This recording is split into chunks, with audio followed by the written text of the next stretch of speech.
es un poco como deberíamos jugar los entrenadores a la hora de calcular cómo dosificamos esas cargas. Nos lo van a decir, nos van a dar un material a terminar. En conclusión, pues los avances tecnológicos podrían provocar mejoras en el rendimiento que hoy día se están tildando incluso de injustas y de alguna manera posiblemente habrá que regularlas. El entrenamiento de alta intensidad permite mejorar todos los aspectos que tienen que ver con la calidad y que en deportes de resistencia es lo primero que en el global de una carrera deportiva deberías considerar, ¿no? Y también tiene sus efectos, por supuesto, el entrenamiento suave, que como decíamos hay que contrabalancear una cosa con otra. Si yo voy a entrenar muy intenso, también tengo que hacer en otros días entrenamiento suave. Hay que compensar ambas cosas y en función del tipo de prueba, pues se están observando unos modelos de distribución de la intensidad que resultan ser óptimos. Ya usted lucha mucho. El entrenamiento deportivo se puede cuantificar de diferentes maneras. Hemos visto diferentes maneras y una que le estábamos proponiendo como para poder cuantificar todo. No solo la resistencia, sino también la potencia y la velocidad. Y todo eso te permite controlar el entrenamiento y poder pronosticar de alguna manera en qué momento voy a tener un buen estado para competir, teniendo una suficiente recuperación, aparte de tener un buen estado de forma. Varios de estos contenidos, he puesto las referencias y les comenté que están recogidos en un libro que acabamos de publicar, donde también colabora Pedro Reinaldo García en el capítulo de nutrición, y que es un compendio de lo que serían pues estas tendencias de entrenamiento en deportes de resistencia, de una manera muy orientada al entrenador, pero muy secuenciada paso a paso, como que muy masticable, muy digerible, para poder irlo comprendiendo todo esto. Y que bueno, que he traído algunos ejemplares por si alguien luego está interesado en adquirir, ¿no? Y también lo pueden encontrar online. Sin más, pues doy paso al siguiente ponente. Muchas gracias.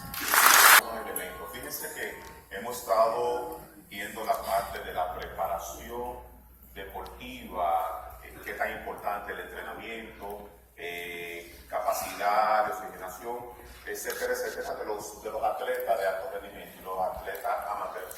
Pero hay un elemento que generalmente como entrenadores no se toma en cuenta, y es la regulación emocional, la parte emocional de los atletas para obtener el rendimiento que nosotros esperamos de cada uno de ellos.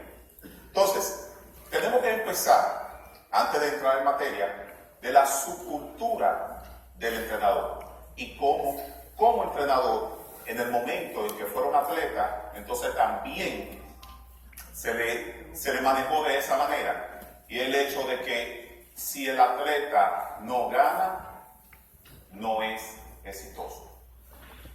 Entonces, todo el que ha sido atleta ha estado en esta disyuntiva de que si no gano, no soy exitoso. Y eso provoca, por supuesto, que el rendimiento deportivo de los atletas llegue a un techo.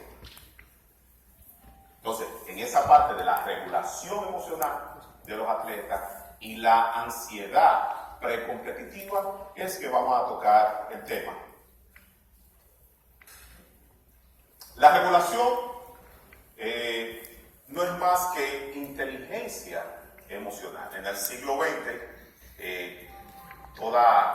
todos los elementos de interés en la ciencia estaba enfocado en la inteligencia académica, en el coeficiente intelectual.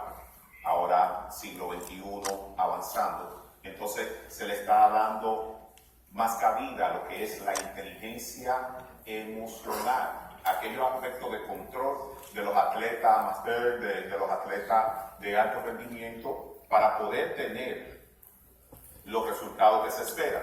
Entonces, en este sentido, cuando hablamos de regulación emocional, hablamos justamente de esa inteligencia, de cómo el atleta puede manejar la parte psicológica para poder tener sus resultados. Pero no solamente los atletas, también ustedes como entrenadores deben de manejar, saber, conocer y aplicar estos elementos para poder tener los mejores resultados posibles de sus atletas.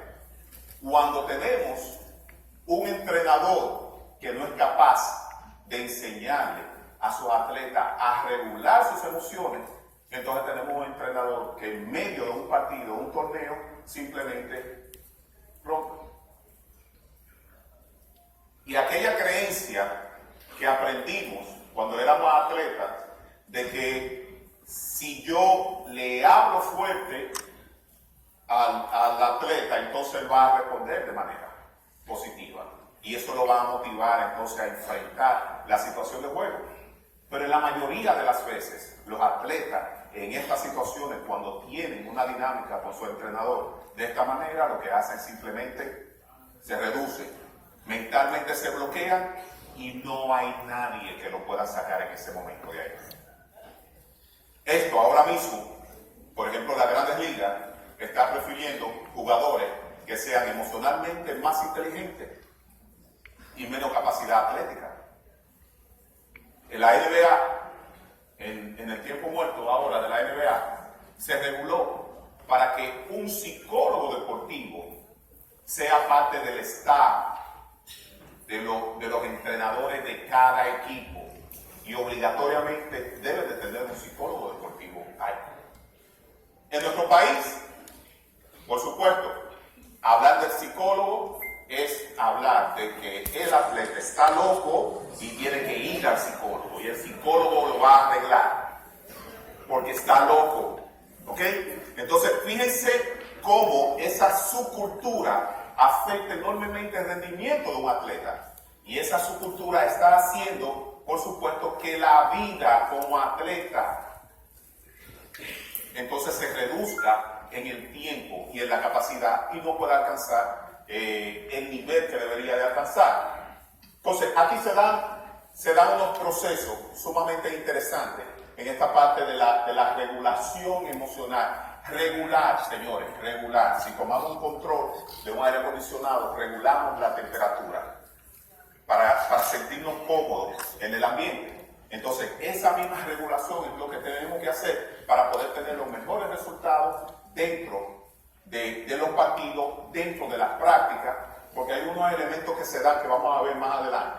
Entonces, en esta parte, atender y percibir los sentimientos de forma apropiada y precisa, eso es regular.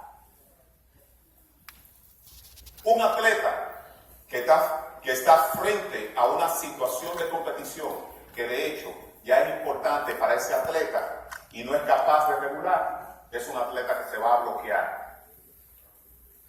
Y hay un elemento que sucede con los atletas cuando se bloquean, es que todas las habilidades deportivas se está aprendiendo el proceso. Entonces nosotros como entrenadores, si no tenemos la capacidad de ver eso y hacer que ese atleta regule esas emociones, no vamos a tener los resultados. ¿Okay? Y es importante en esta parte. La regulación emocional también tiene que ver con la capacidad de los atletas para asimilar la característica. Recuerden que la subcultura es: si gano, soy exitoso.